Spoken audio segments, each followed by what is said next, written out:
বন্ধুরা, কেমন আছো তোমরা? আশা করি খুব ভালো আছো। আমিও খুব ভালো আছি। আজকে নিয়ে এসেছি একটা আর মাছের রেসিপি। মাছটাকে প্রথমে ভালো করে ধুয়ে আমি নুন হলুদ মাখিয়ে নিয়েছি, আর তার সাথে না সামান্য কাঁচা তেল দিয়ে মাখিয়ে নিয়েছি, কারণ কাঁচা তেল দিলে মাছটা কম ফাটে। এবার আমি কড়াই গরম করে কড়াইতে তেল দিয়ে দিয়েছি। মাছগুলোকে একে একে এর মধ্যে দিয়ে দেবো।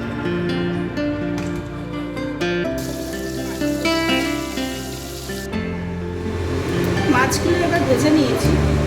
এবার এর মধ্যে আমি গোটা গরম মশলা, জিরা,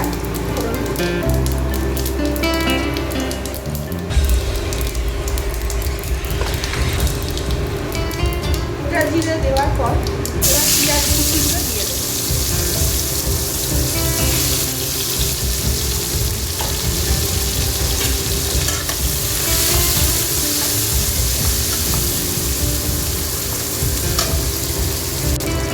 পেঁয়াজগুলো ভেজে নেওয়ার পর আমি এখানে টমেটো কুচিটা দিয়ে দেবো।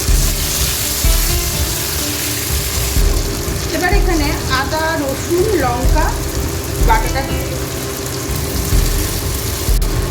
এখানে আমি আমার মতন দিয়ে দিলাম।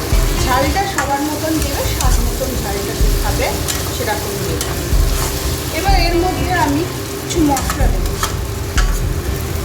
জিরে গুঁড়ো, ধনে গুঁড়ো, লঙ্কার গুঁড়ো মানে হচ্ছে কাশ্মীরি লঙ্কার গুঁড়ো, এটা সানরাইজের, কালারটাও খুব সুন্দর আসে। আর হলুদ, নুন আর স্বাদ মতন চিনি, তার সাথে চেরা কাঁচা লঙ্কা।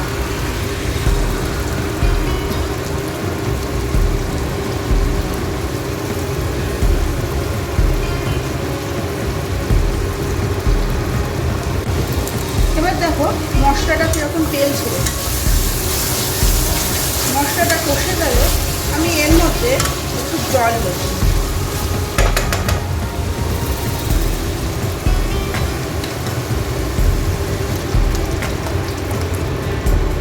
যেরকম গ্রেভি হবে সেই অনুযায়ী জলটা দেবো। কেউ মাখা মাখা খেতে পারো, কেউ একটু ঝোল ঝোলা খেতে পারো, কোনো সমস্যা নেই। গ্রেভি আন্দাজে জল দেবো। এবার এটা একটু ফুটুক, তারপর আমি মাছগুলো দেবো। এবার দেখো এখানে ঝোলটা ফুটছে, আমি মাছগুলোকে দিয়ে দেবো।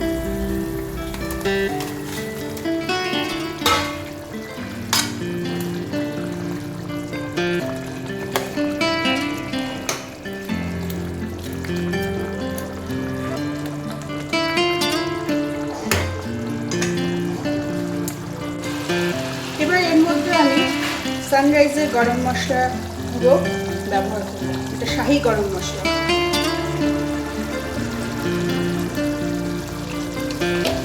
ফাইনালি এটা আমার রেডি হয়ে গেছে। যদি ভিডিওটা ভালো লেগে থাকে অতি অবশ্যই আমাকে কমেন্ট করো। যদি ভালো না লেগে থাকে তাও কমেন্ট করো। ঠিক আছে বন্ধুরা, সবাই ভালো থেকো, সুস্থ থেকো। আবার দেখা হচ্ছে পরের ভিডিওতে। টাটা।